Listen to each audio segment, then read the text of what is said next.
O texto Corpo Fechado, do Guimarães Rosa, ele conta a história pra gente do Manuel Flor, que é um sertanejo um pouco preguiçoso e muito, extremamente orgulhoso da beija-flor dele, que é a sua montaria. E ele acha ela perfeita e essa é a grande honra dele, a grande alegria dele é essa montaria.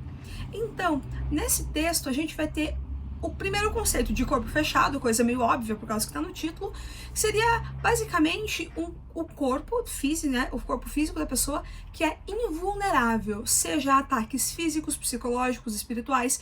Então, é uma pessoa invulnerável, que nada que aconteça pode derrubar ela de qualquer forma. Então, a gente tem essa grande temática primeira nesse texto, né? Então, ela vai sendo desenvolvida ao longo das páginas.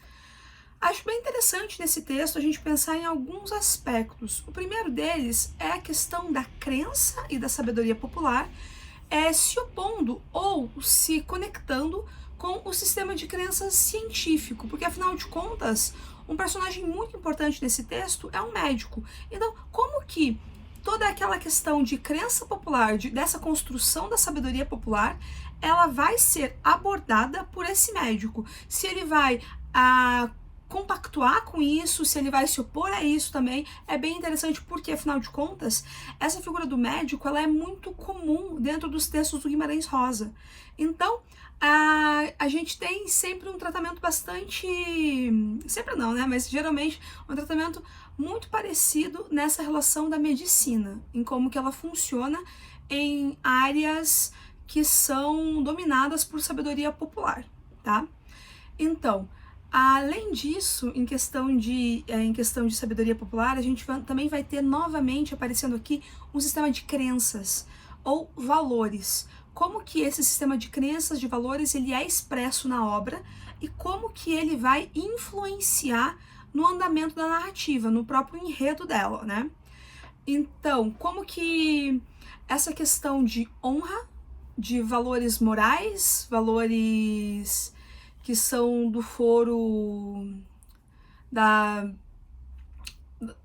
bom, vamos dizer assim, que são um aspecto cultural extremamente importante nessa comunidade, como que eles vão aparecer e ser tratados ao longo do texto, né? Nisso aí entra a figura do valentão, esse tipo que é o valentão sertanejo. O que ele é, né? Um valentão, então, é uma pessoa que está acima da lei, basicamente, porque ele faz aquilo que ele quer, que ele bem entende, porque ele domina com força física, com, às vezes, armas também, ele domina a população de uma região. Então, ele é a lei daquele lugar, ele que dita o que acontece e o que não acontece, porque, afinal de contas, ele detém a força física mais imponente da região. Então, pensar nessa figura do valentão é bem importante, também porque ele aparece em outros textos do Guimarães Rosa, dentro do Sagarana, inclusive.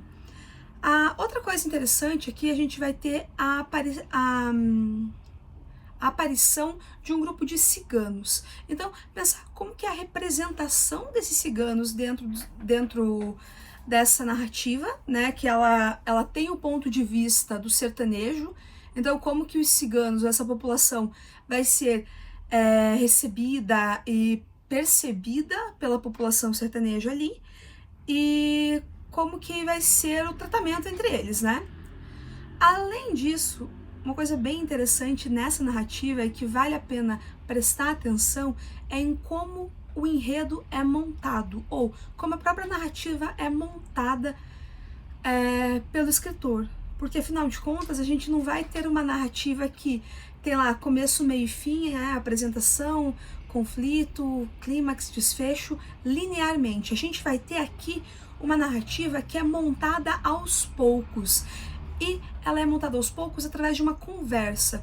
O médico ele vai conversando com o Manuel Flor e vai tirando informações aos poucos. Então isso é uma característica que a gente tem bastante forte no Sagarana, que é praticamente uma história extraída no conta-gota, porque a gente vai ter uma coisa aqui, outra coisa ali, outra coisa ali, e a gente, enquanto leitor, vai ter o serviço de juntar todas essas informações, esses fatos narrativos que estão chegando na gente e criar a totalidade da história na nossa cabeça. Então, quando a gente tem a questão de histórias sendo contadas, né? O Manuel Flor, ele conta algumas histórias da sua vida para esse médico, e enquanto isso outras coisas acontecem no tempo da narrativa, a gente tem outra cadeia de eventos, nós vamos ter um trabalhinho aí um pouquinho grande para organizar as partes do enredo e ter, no final de tudo, uma história coerente na nossa cabeça.